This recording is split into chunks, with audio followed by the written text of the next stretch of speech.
नमस्कार। प्रभात खबर के video section में मैं पंकज आप सभी का स्वागत करता हूं। अगले साल यानी जैसे ही ये साल खत्म हो रहा है, कुछ दिनों में जो खत्म हो रहा है, अगले साल विधानसभा 5 राज्यों के विधानसभा चुनाव होने हैं और 5 राज्यों में जो विधानसभा चुनाव होने हैं, उनकी राजनीतिक स्थिति कैसी है, उनका जो राजनीतिक प्रचार चल रहा है, उनका जो देख रहे हैं लोग, वो कैसा है।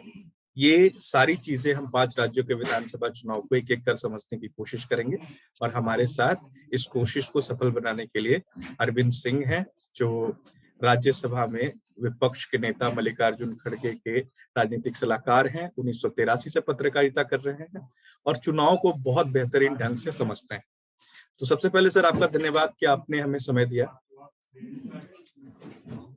जी धन्यवाद, आपको भी बहुत आभार। और एक थोड़ा सा संशोधन करूंगा कि मैं जो नेता विपक्ष है राज्यसभा में, उनका मीडिया सलाहकार हूँ, राजनीतिक सलाहकार नहीं। ठीक है, आप संशोधन कर रहे हैं, बहुत बेहतर। सर मुझे ये समझाइए कि 5 राज्यों में जो विधानसभा चुनाव होने आने वाले समय में, जिसमें यूपी सबसे महत्वपूर्ण, पंजाब, गोवा, उत्तराखंड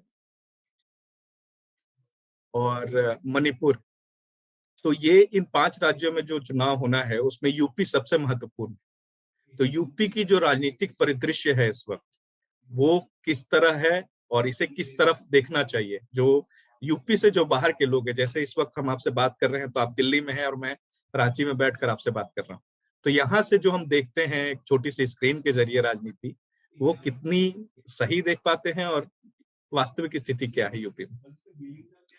देखिए, बिल्कुल आपने ठीक कहा। जो उत्तर प्रदेश है वो इस नाते भी महत्वपूर्ण है क्योंकि दिल्ली का रास्ता उधर से ही जाता है। जी। जाता तो सबसे हर राज्य महत्वपूर्ण है जी। और जहाँ बैठे हैं वो भी बड़ा ही संवेदनशील और बड़ा महत्वपूर्ण राज्य है। ऐसा राज्य जो कि इस देश के खनिज संसाधनों के मामले में सबसे ज्यादा संपन्न और भाग्यशाली राज्य है। और हर राज्य, क्योंकि जो 5 राज्य जहाँ चुनाव हो रहे हैं उनमें आप देखेंगे देश के अलग अलग हिस्सों में, गोवा समंदर के किनारे, इसके बाद अगर आप देखेंगे मणिपुर तो बिल्कुल पूर्वोत्तर का इलाका है, उसके बाद आप जो है उत्तराखंड को देखेंगे, वो बिल्कुल एक तरफ उसकी सीमा चीन तक लगती है, ठीक है, और उत्तर प्रदेश बिल्कुल, और पंजाब जो कि पाकिस्तान, वो राज्य सबसे महत्वपूर्ण। आप इस बहाने ये कह सकते हैं कि ये पूरे देश के भविष्य का एक संकेतक आपको इस चुनाव में मिल सकता है। जी। यूपी में यूपी इसलिए महत्वपूर्ण है क्योंकि 2014 में मोदी जी की सरकार को बनाने में यूपी का महत्वपूर्ण योगदान और भूमिका थी। हालांकि तब वहां अखिलेश यादव के नेतृत्व में समाजवादी पार्टी की सरकार थी।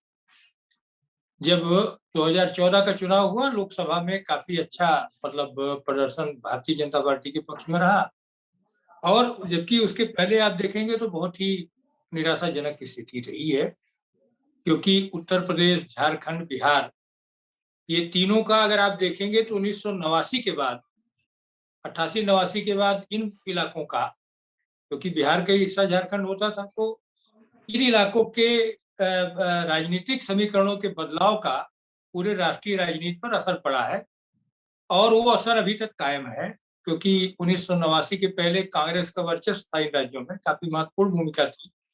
वो भूमिका घटी और मंडल के बाद स्थिति बदली। यूपी में कमंडल और मंडल, ये दोनों ने पूरे समीकरणों को प्रभावित किया है। जी। तो अब आप ये देखिए कि जो 5 राज्य हैं, 5 महत्वपूर्ण है, लेकिन उत्तर प्रदेश का चुनाव दिल्ली के हिसाब से भी महत्वपूर्ण है और आने वाले समय में इस चुनाव के तुरंत बाद आप देखेंगे तो राष्ट्रपति का चुनाव भी होना है। और राष्ट्रपति के चुनाव में उत्तर प्रदेश और बिहार 2 प्रांत ऐसे हैं जिनमें राष्ट्रपति चुनाव में मतलब विधायकों का जो मूल्य होता है वोटों का, वो सबसे ज्यादा होता है। तो इस नाते इस राज्य में अगर विधायकों के मतों में कमजोरी आती है तो उसका राष्ट्रपति के चुनाव पर भी असर पड़ेगा। सामान्यतया जब चर्चा चल रही तो कोई इस पर ध्यान नहीं दे रहा, क्योंकि देखिए उपराष्ट्रपति के चुनाव में तो आपका सदन के अंदर का संख्या बल काफी कुछ मायने रखता है, और भारतीय जनता पार्टी के चूंकि लोकसभा सबसे बड़ा सदन संख्या बल में है, वहां है, तो इस नाते अभी कोई उपराष्ट्रपति चुनने में कोई समस्या नहीं आनी। लेकिन राष्ट्रपति के चुनाव में चूंकि राज्यों की बड़ी महत्वपूर्ण भूमिका होती। तो मुझे लगता है कि ये सारा, और अब बिल्कुल ये साफ हो गया है कि उत्तर प्रदेश में इसके पहले जो पंचायत के चुनाव हुए, उन चुनावों ने भारतीय जनता पार्टी को बहुत करारा झटका दिया है जमीन पर। और उसके बाद से आप देख रहे होंगे कि रोज जैसे लग रहा है पिछले पिछले 1 साल से उत्तर प्रदेश चुनाव मोड में आ गया है। जब बंगाल के चुनाव चल रहा था तो भी ऐसा लग रहा था यूपी में चुनाव है, तो और अब तो बिल्कुल पूरी तरह से चुनावी प्रचार और सारे लोग पूरी तैयारी में लगे हुए हैं। और जो हमारी जो वहाँ के जो मुख्य रूप से उत्तर प्रदेश को समझने के लिए जानना जरूरी है कि उत्तर प्रदेश का वोटर अब वो वोटर नहीं है जो मतलब आज के 20 साल पहले का वोटर था। उसमें एक मेच्योरिटी आई है, क्योंकि अगर आप देख रहे होंगे तो खास तौर पर 90 के दशक के बाद उत्तर प्रदेश में अस्थिर सरकारों का एक दौर रहा। प्रचंड बहुमत जो है कल्याण सिंह को मिलने के बाद फिर मायावती को ही मिला है, जिसको आप ये कहिए, तो बहुत लंबा दौर ऐसा रहा जो कि अस्थिर सरकारों का दौर रहा। और आपने देखा कि जैसे जो एक स्थिति झारखंड में बनी थी लगभग वैसी स्थिति ये भी आ गई कि जगदम्बिका पाल साहब को मुख्यमंत्री बना दिया गया राज्यपाल के द्वारा, हालांकि वो कल्याण सिंह की सरकार के दौरान। तो ऐसी स्थितियां आई। तो अब पिछले 3 चुनावों में उत्तर प्रदेश के वोटरों ने पूर्ण बहुमत के साथ सरकारें दी हैं। अलग अलग धाराओं की सरकारें हैं। 2007 में मायावती की सरकार बनी तो पूर्ण बहुमत के साथ बनी, और शायद तब उस समय मायावती को भी अंदाज नहीं था कि उनको पूर्ण बहुमत के साथ मिला। अगली सरकार 2012 में अखिलेश यादव की जो बनी, चेहरा मुलायम सिंह का था और यंगस्टर शामिल हुए, और अर्बन एरिया में दिलचस्प बात यह है कि ये दोनों पार्टियां रूरल बैकग्राउंड की पार्टियां हैं, लेकिन इनको अर्बन एरिया में सपोर्ट किया। और तीसरा भारतीय जनता पार्टी, जिसका अर्बन बेस पहले से। जी जी, तो मुझे लगता है कि ये अब जो चुनाव है उत्तर प्रदेश का, देखिए चुनाव तो हर राज्य का महत्वपूर्ण है, लेकिन उत्तर प्रदेश और पंजाब का चुनाव ऐसा है इस पर सबकी निगाहें लगी हुई हैं, क्योंकि एक में कांग्रेस दांव पर है और एक में भारतीय जनता पार्टी का काफी कुछ दांव पर है। इस नाते निश्चित तौर पर ये जो चुनाव है ये बहुत ही महत्वपूर्ण चुनाव है। आपकी बात जी, मेरा सवाल सर आज के परिदृश्य से है। अभी जो बनारस का कॉरिडोर बना है और जिस तरह बनारस के कॉरिडोर को लेकर मीडिया कवरेज मिला है, उसे लेकर आपको लगता है कि क्या ये जो कॉरिडोर है वो चुनाव में प्रभावित करेगा लोगों को? क्या वो सेंटिमेंट अब भी है? क्योंकि आप कह रहे हैं कि वो जो वोटर है वो बदल चुके हैं। तो वोटर बदल चुके हैं तो राजनीति का तरीका या फिर वोट साधने का तरीका वही पुराना क्यों है? देखिए, वोटर कही गई बातों को तो भूलता नहीं है। 2014 के बाद मतलब 2017 में जो यूपी के इलेक्शन हो रहे थे, उसमें 2 बड़े महत्वपूर्ण मुद्दे थे जिनमें इन दोनों का निदान नहीं हुआ। पहला, बरेली की मीटिंग में प्रधानमंत्री जी ने ये कहा था कि हम किसानों की आय 2022 तक दोगुना करेंगे। अब 2022 में कितना दिन बचा है बताइए? 10 दिन और बचा होगा। 12 दिन के अंदर 2022 आने वाला है। और अभी जो एनएसएसओ का जो सर्वे आया है उसमें ये सीधा सीधा दिखा है कि बहुत नगण्य या नाम मात्र की आय बढ़ी है, बल्कि उनके खर्चे ज्यादा बढ़ गए हैं किसानों के। दूसरी जो महत्वपूर्ण मुद्दा था, जो कि पूर्वी उत्तर प्रदेश और पश्चिम में गन्ना बड़ी ही महत्वपूर्ण फसल है, और गन्ना सबसे बड़ी कैश क्रॉप है, आप ये कह सकते हैं। इसमें 50 लाख किसान ऐसे हैं जो कि गन्ने पर निर्भर करते हैं। तो अब ये गन्ने का दाम जो है वो ये था कि ठीक वैसे ही होगा जैसे पीएम किसान में जैसे किसान के खाते में चला आता है, वैसे ही बिल्कुल दंड से आपने गन्ना दिया नहीं। और आप आश्चर्य करेंगे इस बात को कि गन्ना किसानों का बकाया लगातार बना हुआ है, वो समस्या हल नहीं हुई है, और बल्कि गन्ना किसानों की स्थिति ज्यादा चिंताजनक। तो 2 मुख्य मुद्दे थे। दूसरी बात है, देखिए उत्तर प्रदेश से ज्यादा की जनता से ज्यादा किसी ने मंदिर मस्जिद के मुद्दों को नहीं देखा है। धार्मिक मुद्दों पर ही पिछले काफी समय से इतनी माने जमीनी स्तर पर ऐसी राजनीति हुई है कि लोग अब आदी हो चुके हैं इस तरह के बातों को सुनने और समझने के। तो ये मुद्दे थे अपनी जगह। देखिए, अयोध्या में कौन सा ऐसा मौका होगा, योगी जी के मुख्यमंत्री बनने के बाद ये हुआ है कि जो खासकर हमारे जो धार्मिक स्थल है उनमें ही वो ज्यादातर सबसे ज्यादा दौरे उनके हुए हैं। और अयोध्या का काया पलट हो रहा है, वहाँ मंदिर बन रहा है, मथुरा काशी दोनों जगहों पर काफी कुछ काम हुए हैं। लेकिन अंतोगत्वा जब चुनाव में वोट पड़ता है तो हम आप भी जानते हैं इस चीज को लेकर के कि जो ये हमारी मैंने जो हिंदू कम्युनिटी है उसमें हम लोग बात कितनी भी करें, लेकिन अगर आप किसी गांव में सर्वे कर लीजिए झारखंड के या यूपी के, तो आपको कोई शायद तस्वीरों में देखने वाले लोग मिलेंगे जिन्होंने तिरुपति बालाजी देखा हो। ऐसे लोग बहुत कम मिलेंगे जो जिन्होंने जो है जाके जम्मू कश्मीर में गए हों और उन्होंने वहाँ के धर्म स्थलों को देखा हो। तो सामान्यतः हम लोगों का जो जीवन है वो हमारे इर्द गिर्द की नदियों और हमारे इर्द गिर्द के धर्म स्थलों पर केंद्रित रहता है। कभी कभार ऐसे मौके आते हैं, तो ये नहीं मुझे लगता है, मुझे ऐसा, क्योंकि मैं 1983 से करीब उत्तर प्रदेश की राजनीति को देख रहा हूँ। अंतोगत्वा यहाँ भी ठीक वैसे ही जैसे बिहार की राजनीति में देहात को तय करना होता है और ग्रामीण इलाका अभी भी वर्चस्व है उसका। और उत्तर प्रदेश में विधानसभा की सीटें अगर आप ये देखिए तो जो 400 से ज्यादा सीटें हैं और उसमें से 120-25 ऐसी हैं जिनको मान सकते हैं आप कि उनमें अर्बन एरिया और या अर्बन रूरल दोनों मिला करके उसका इम्पैक्ट होगा। बाकी सब रूरल एरिया की सीटें हैं जिनमें वो अभी मुझे लगता है कि कुल मिलाकर के जो किसान के जो मुद्दे हैं वो सबसे प्रमुख रहने वाले हैं। और उसमें भी किसानों के मुद्दों में दो चार नई नई बातें आ रही हैं, जिसमें से एक बात तो यह है कि जो लखीमपुर खीरी कांड हुआ, लखीमपुर खीरी कांड में एसआईटी की रिपोर्ट भी आ गई। खीरी कांड ने पूरब में इस आंदोलन को विस्तारित कर दिया है। तो मुझे लगता है कि किसानों के मुख्य मुद्दे जो हैं वो एक मुद्दे के तौर पर रहेंगे। और इसीलिए काम भी आप ये देखिए कि योगी जी ने अभी राशन मार्च महीने तक जा रहा है जो कोविड के बाद दिया जा रहा है। पीएम किसान में 2.5 करोड़ किसानों को यूपी के मिल रहा है। आप पूरे देश भर में 10 करोड़ किसानों को पीएम किसान में जो 2,000 रुपया मिल रहा है वो उसमें 2.5 करोड़ उत्तर प्रदेश में। सर मेरा जो आकलन है, जैसे जब बात शुरू हुई मेरे सवाल पर जब आपने जवाब देना शुरू किया तो आपने बताया कि किसानों का जो आय बढ़ाने का जो वादा था वो पूरा नहीं हुआ। तो एक तो लोग ये भी देख रहे हैं कि जिस तरह किसानों का आंदोलन हुआ, प्रधानमंत्री नरेंद्र मोदी जो बिल लेकर आए और जिस आहत मन से उन्होंने कहा कि हम समझा नहीं सके, वो वापस हुआ। एक दूसरा लखीमपुर खीरी का जो कांड हुआ, इसके अलावा किसान का जो मुद्दा है सिर्फ दोनों राज्यों में यूपी और पंजाब में नहीं बाकी राज्यों पर भी असर डालता है। ऐसे में किसान मुद्दे का इस तरह खत्म होना, क्या ये पंजाब यूपी समेत जो दूसरे राज्य हैं उसमें इसका असर पड़ेगा? क्या किसी पार्टी खास पार्टी के हित में जाएगा ये? देखिए इसमें कोई संदेह नहीं कि किसान का मुद्दा ये दोनों राज्यों में एक प्रमुख मुद्दा रहेगा।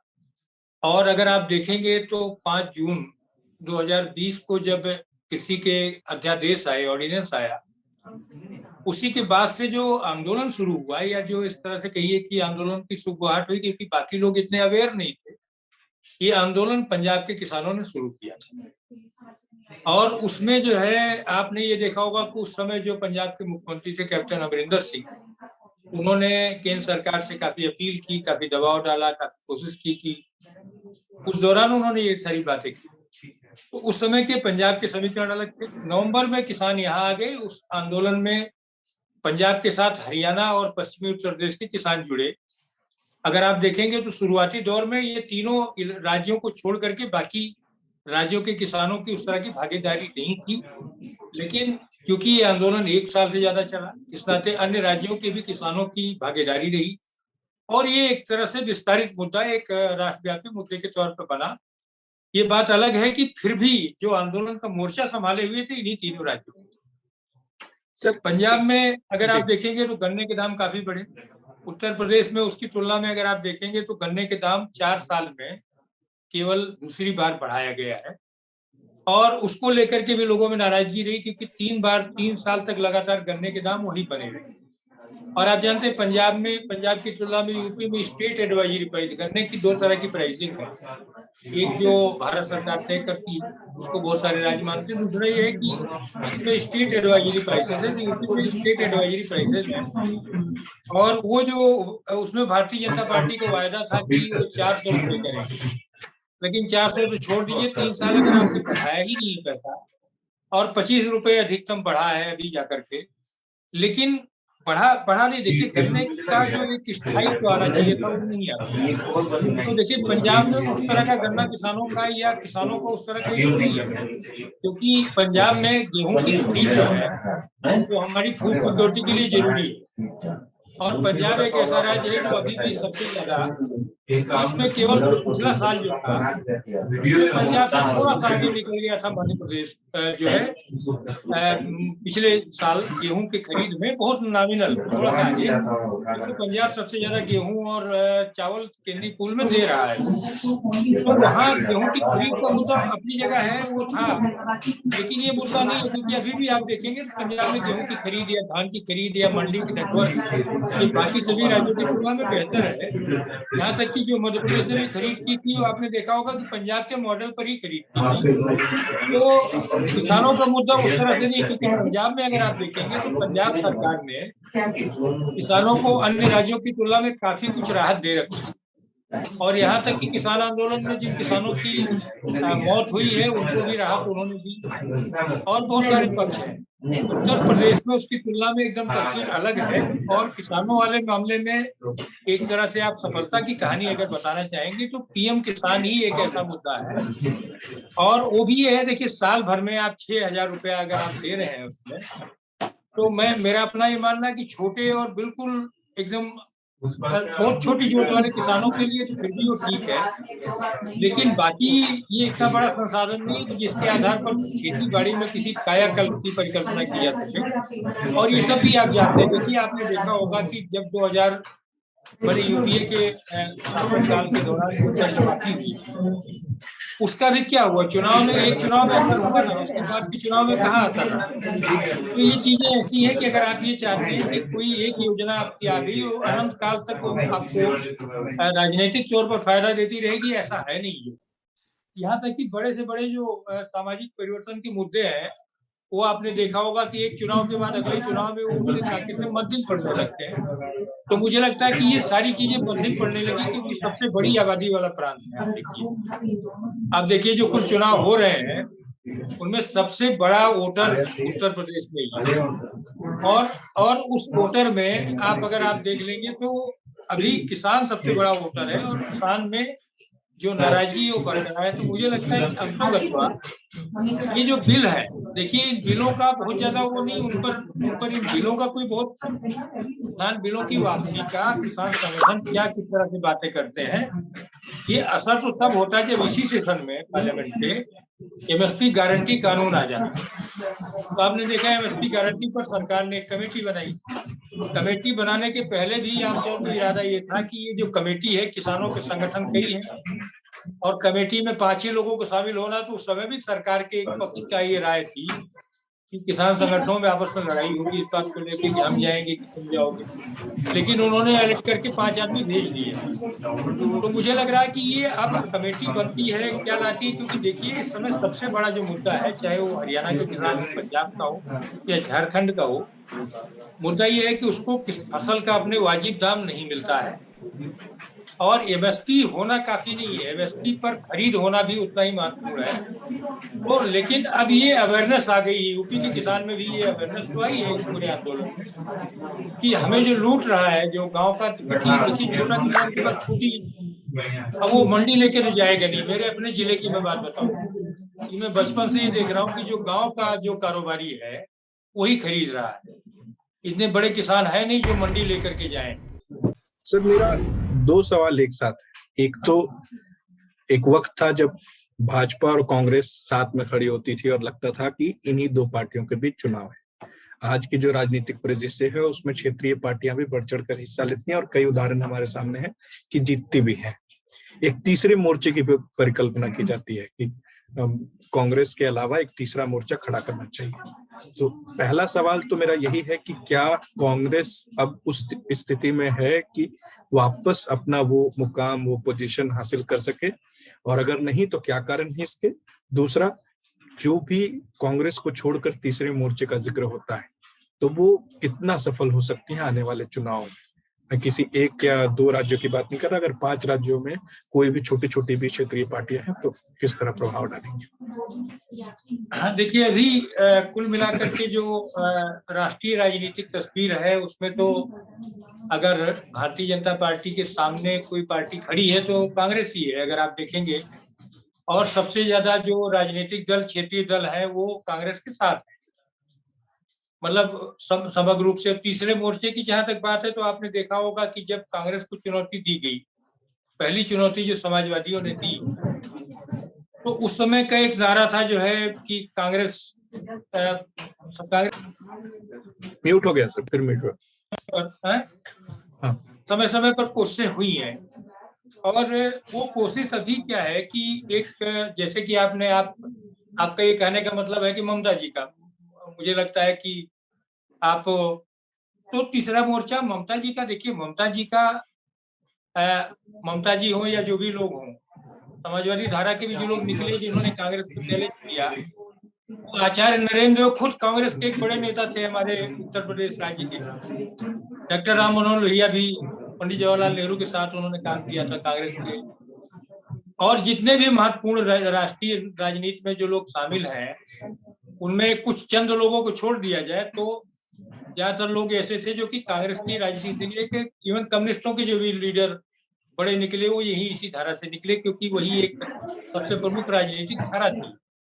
और ये पूरी दुनिया के राजनीतिक दलों में अगर आप देखेंगे तो समय के साथ किसी भी एक राजनीतिक दल का एक जैसा हाल रहता नहीं है। समय के साथ जो है चीजें बदलती हैं और कोई न कोई, भारत जैसे राज्य में कोई न कोई नया राजनीतिक नेतृत्व उभरता है, उसको समर्थन मिलता है।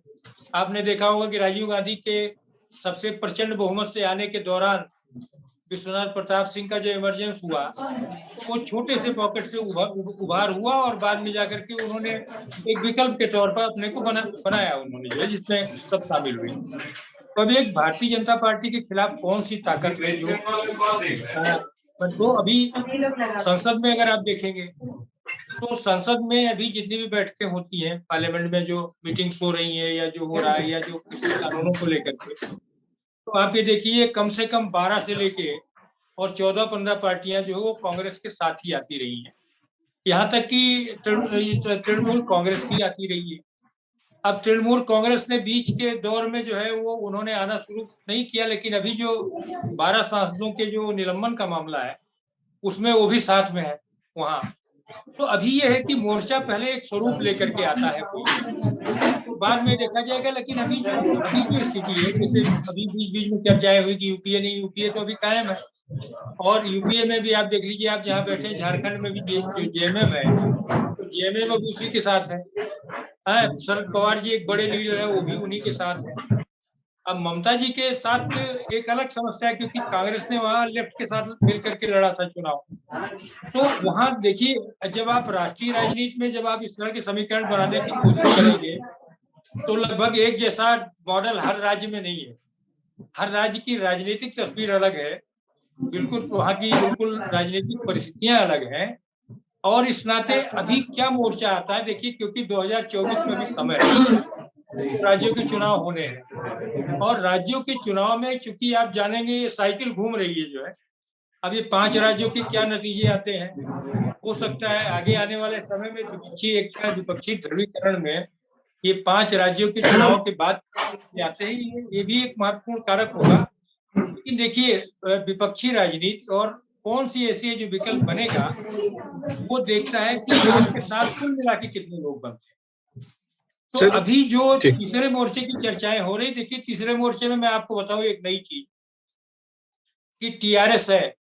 पहले आपको याद होगा पिछले बार जो है चर्चा चल रही थी कि टीआरएस के नेतृत्व में, भाई आप ये देखेंगे चंद्रबाबू नायडू भी कांग्रेस के साथ आके खड़े हुए पिछले बार। उसके बाद अब टीआरएस भी यहाँ मीटिंग करना शुरू कर दिया कांग्रेस के साथ जो है। तो ये निश्चित तौर पर देखिए अभी जो आज का राजनीतिक भविष्य है उसमें नवीन पटनायक ने नहीं कहा है कि ममता बनर्जी या किसी तीसरे मोर्चे को सपोर्ट कर रहे हैं, उनका अपना अलग तरीका है। उनके साथ क्या है कि जैसे नॉर्थ ईस्ट की राजनीतिक पार्टियां हैं, वो ये देखती है कि दिल्ली में कौन आ रहा है, दिल्ली में जो आता है उसके हिसाब से वो मानस बनाते हैं। तो ठीक ये है, अभी तीसरा मोर्चा कोई इस तरह का आकार नहीं ले पाया है, और इस नाते जो असली राजनीतिक जंग है, लड़ाई है, वो मोदी जी की लड़ाई जो है वो राहुल गांधी से आज की तारीख में। और वो कोई उसको माने या ना माने, लेकिन जमीन पर यही हालत है। क्योंकि आप ये देख लीजिए, जब ये तीनों राज्यों में, राजस्थान में, मध्य प्रदेश में, छत्तीसगढ़ में जब कांग्रेस की सरकार बनी, तो तब कोई भी पॉलिटिकल कमेंटेटर इस बात को मानने को तैयार नहीं था कि ऐसा हो जाएगा। यह गुजरात में बीजेपी लगभग हारते हारते जीती है जो है। तो ये राजनीति है। देखिए, राजनीति में क्या है कि राजनीति में कोई जरूरी नहीं कि आपका वर्चस्व लगातार किसी राजनीतिक धारा पर बना रहेगा। देखिए, 1989 के बाद की परिस्थितियां बदली, उसमें कांग्रेस को भी बहुत सारे जगहों पर जहां उसका एक राजनीतिक वर्चस्व था, वो वर्चस्व टूटा है। लेकिन कांग्रेस अभी जो है, क्योंकि सबसे बड़ी राजनीतिक और पुरानी राजनीतिक दल है, इस नाते अभी भी वो एग्जिस्ट करती है महत्वपूर्ण राज्यों में, कहीं ना कहीं उसकी एग्जिस्टेंस है। और अगर उसको कोई सहारा मिल जाएगा उत्तर प्रदेश, बिहार जैसे राज्यों में, देखिए भारत के भाग्य विधाता राज्य कौन से, वो राज्य है उत्तर प्रदेश, बिहार, झारखंड, पश्चिम बंगाल, तमिलनाडु और महाराष्ट्र। आप इसमें जरा बताइए कि भारतीय जनता पार्टी क्या सब राज्य में, सब राज्य में है? लेकिन अगर आप उठा करके देखेंगे तो अगर आज इसमें तमिलनाडु में कांग्रेस पार्टी के साथ जो है डीएमके का गठबंधन है, महाराष्ट्र में भी वो सत्ता में भागीदार है, उत्तर प्रदेश में भारतीय जनता पार्टी है, इसमें कोई संदेह नहीं, बिहार में भी सरकार बना है। लेकिन इन सारे राज्यों में अगर आप देखेंगे तो एक अलग तस्वीर बनकर आती है। बाकी हर राज्य अपने अपने अलग तरीके से कर रहे हैं। अगर गुजरात में उनकी सरकार है तो बगल में राजस्थान में जो है कांग्रेस की सरकार है। तो ऐसा नहीं। देखिए, अभी राजनीतिक जो रंगमंच है भारत का, उस रंगमंच में ये दो पार्टियां ऐसी हैं जिनको आगे आने वाले समय, देखिए अडवाणी जी पहले कहते थे, आज के जब यूपीए की सरकार नहीं बनी थी उसके पहले अडवाणी जी ने एक बहुत सही बात की थी, इस देश में जो भी पॉलिटिकल पार्टी है उनको ये तय करना पड़ेगा कि आने वाले समय में वो कांग्रेस के साथ रहेंगी या भारतीय जनता पार्टी के साथ रहेंगी, उनको तय करना है।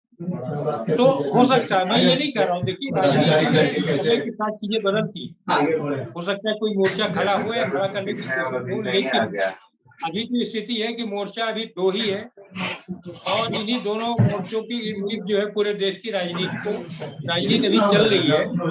अभी जो तीसरा मोर्चा है वो कोई आकार ले नहीं पाया है। सर, मेरा सवाल कांग्रेस के नेतृत्व को लेकर, हर बार राहुल गांधी को जिम्मेदारी मिली, उनके बयान की भी कई बार चर्चा रही, और पार्टी के अंदर से भी कई बार कई तरह के नारे प्रियंका के समर्थन में लगते रहे।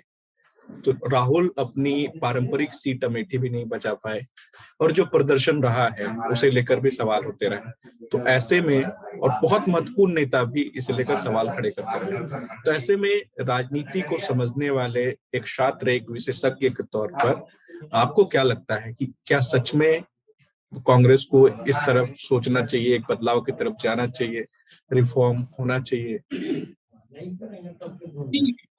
इन लोगों ने रिफॉर्म करने की अपनी तरफ से कोशिश की, और दूसरी बात देखिए, राहुल गांधी के नेतृत्व में चुनाव हुआ और वो चुनाव में सफलता नहीं मिली, वो तमाम लोगों के दबाव और कहने के बावजूद राहुल गांधी ने इस्तीफा दे दिया, अध्यक्ष पद से इस्तीफा दे दिया। लेकिन राहुल गांधी मोदी के सामने एक चेहरे के तौर पर खड़े हुए। आज की तारीख में राहुल गांधी पार्लियामेंट में मेंबर ही है, नहीं अगर आप देखेंगे पूर्व अध्यक्ष है, वर्किंग कमेटी में है। लेकिन कांग्रेस की वर्किंग कमेटी ने अगर इन लोगों को तय किया, अगर सोनिया गांधी जी को बनाया उन्होंने, तो ये सोच करके बनाया, क्योंकि देखिए यूपीए जब बना, ये भी तो आप देख रहे हैं, यूपीए जब बना था, यूपीए के बनाने में सोनिया गांधी का बहुत ही महत्वपूर्ण रोल रहा। सोनिया गांधी को लेकर के ही ये सारे चेहरे जितने भी आए जुड़े उस समय। उसके पहले एक चिंतन कांग्रेस के अंदर लगातार चलता था कि एकला चलो, यहाँ तक कि जब जो है पचमढ़ी में एक सम्मेलन हुआ और उसमें ये बात उभर के सामने आई कि क्या करना चाहिए कांग्रेस का, तो ये हुआ कि नहीं, हमें और क्षेत्रीय दलों के साथ कोई गठबंधन करने की जरूरत नहीं है, ऐसी बातें भी आई। और शिमला जो संकल्प हुआ, उसी के बाद आपने देखा होगा कांग्रेस और मुलायम सिंह की सरकार बनी। तो निश्चित तौर पर देखिए, हर पॉलिटिकल पार्टी अपना आधार बढ़ाने के लिए अपने अपने तरीके से काम करती है। कांग्रेस पार्टी ने भी अपनी तरफ से कोशिश की है, लेकिन सवाल है कि आप रातों रात कोई नया चेहरा तो नहीं खड़ा कर सकते। आपके पास कोई इस तरह से जादू की छड़ी नहीं होती है।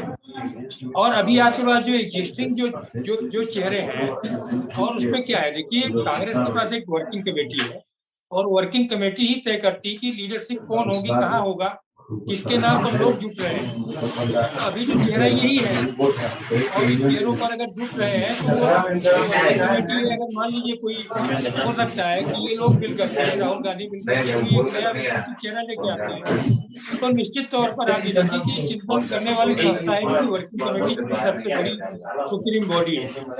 तो ये निश्चित तौर पर अभी जितनी भी चर्चाएं होती है, देखिए आज की तारीख में जो एक फीडबैक आ रहा है उसमें प्रियंका गांधी ने उत्तर प्रदेश में कांग्रेस को खड़ा करने की कोशिश की। आप देखिए बनारस में इतनी बड़ी विशाल रैली हुई, गोरखपुर में हुई है, ये रैलियां हुई में काफी लोग हुए। लेकिन एक आप जो बात कर रहे हैं एक इसके तौर पर हमें देखेंगे कि ये वोट में कितना कन्वर्ट होता है, क्योंकि रैलियां वोट में कन्वर्ट होती है कि नहीं। और दूसरा एक बड़ा प्रयोग उन्होंने किया है कि 40% सीटें महिलाओं को। तो निश्चित तौर पर ये एक्सपेरिमेंट्स है। इन एक्सपेरिमेंट में ऐसा तो नहीं कि ये अब जो चुनाव का नतीजा आएगा, आपने जो कहा निश्चित तौर पर उस सारी दिशाओं में पार्टी सोच भी रही है, काम कर रही है, और उस पर काम करने का क्या नतीजा आता है, देखिए ये आने वाले समय में प्रेडिक्ट करना संभव नहीं। और अभी जो बात कर रहे हैं, देखिए उस रास्ते पे चल रही है। सामान्यतया एक दिक्कत आई है कि जब जितने लोग कहते हैं कि परिवार वर्किंग कमेटी ने ही अगर परिवार के बीच से चुना है तो कुछ सोच विचार के उन्होंने चुना था। और वो चुना क्यों था कि जब भी इन लोगों जब सोनिया गांधी से इतर जब नेतृत्व आया कब नरसिंह राव साहब बने, तो आपने देखा कि कितनी कांग्रेस खड़ी हुई अलग अलग। तो जो अलग अलग उनको लगा, ममता बनर्जी ने सीताराम केसरी के दौरान क्यों कांग्रेस, उनको क्या मनाने की कोशिश हुई थी। तमिल मनीला कांग्रेस बन गई, माधवराव सिंधिया जो है कांग्रेस का एक अलग कांग्रेस खड़ी कर ली उन्होंने, अर्जुन सिंह नारायण तिवारी जी ने अलग कांग्रेस। तो ये सारी जो चीजें हैं, तो ये जब एक साथ जोड़ने वाले में, क्योंकि कांग्रेस में क्या है, आप ये देखिए ना, दूसरे तरीके के नेतृत्व में आपने देखा होगा कि बहुत बार क्या होता है कि अपने ही बीच के नेतृत्व को सामान्यतः स्वीकार करना उनके लिए कठिन होता है।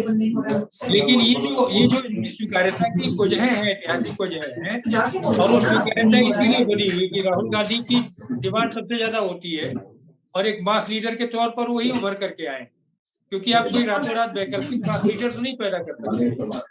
और इसीलिए आपने देखा होगा कि मीडिया क्या करता है, जब मोदी के बाद बात आती तो राहुल गांधी, और ठीक है अमेठी से राहुल गांधी हार गए, लेकिन योजना तो यही थी ना कि राहुल गांधी हार गए, खड़गे जी को भी हराने के लिए जो है हर तरह का संभव प्रयास हुआ।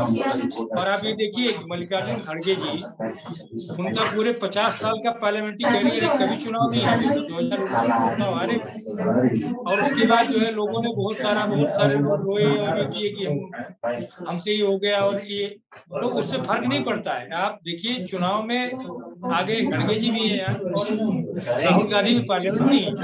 तो सवाल ये है कि चुनाव में हार पराजय, क्योंकि मोदी जी ने भी ठीक इसी तरीके से बड़े स्टालवर्ड को हराने के लिए हर संभव प्रयास किए थे। ये प्रयास हर मौके पर होता है, कोई ऐसा नहीं है। राजनीतिक दलों में सामान्यतः जो बड़ी पार्टियां हैं वो चाहती हैं कि बड़े स्टालवर्ड ना आए पाए, उसके लिए यथासंभव मजबूत लोगों को खड़ा करने की कोशिश होती है। राजस्थान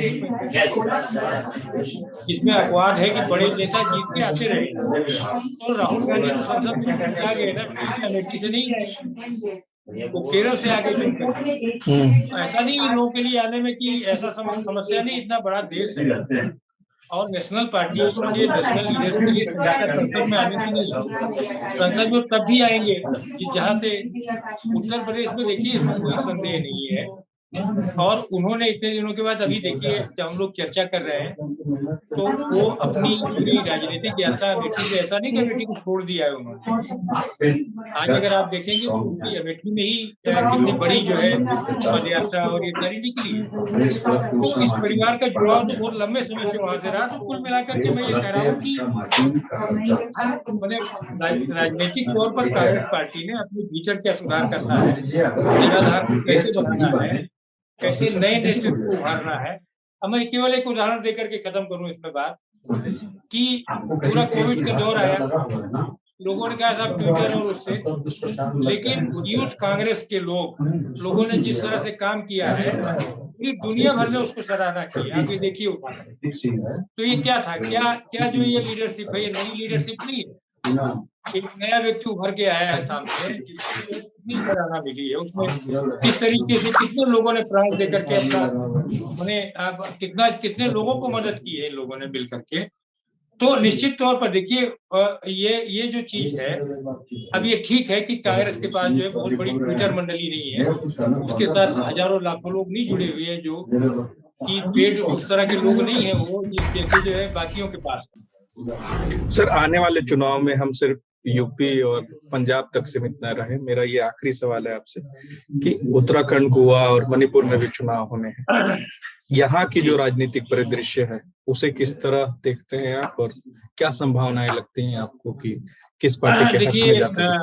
देखिए अभी जो परिस्थितियां हैं आप देख रहे हैं कि हर राज्य, जैसे कि हमने कहा कि हर राज्य महत्वपूर्ण है, लेकिन ये जो दो राज्य इस नाते सबसे ज्यादा महत्वपूर्ण होते हैं क्योंकि ये कहीं न कहीं एक राज्य ऐसा है क्योंकि राज्य सुरक्षा के लिए बड़ा महत्वपूर्ण राज्य है, दूसरा है भारत की राष्ट्रीय राजनीति के लिए बड़ा महत्वपूर्ण है। लेकिन आप देखिए गोवा भी उतना महत्वपूर्ण है, उत्तराखंड भी महत्वपूर्ण है, और इन राज्यों में देखिए सीधी सी बात है कि गोवा इसमें 4 राज्य जो ऐसे हैं जिनमें कांग्रेस जो है एक महत्वपूर्ण भूमिका में रहेगी, ऐसा मुझे लगता है।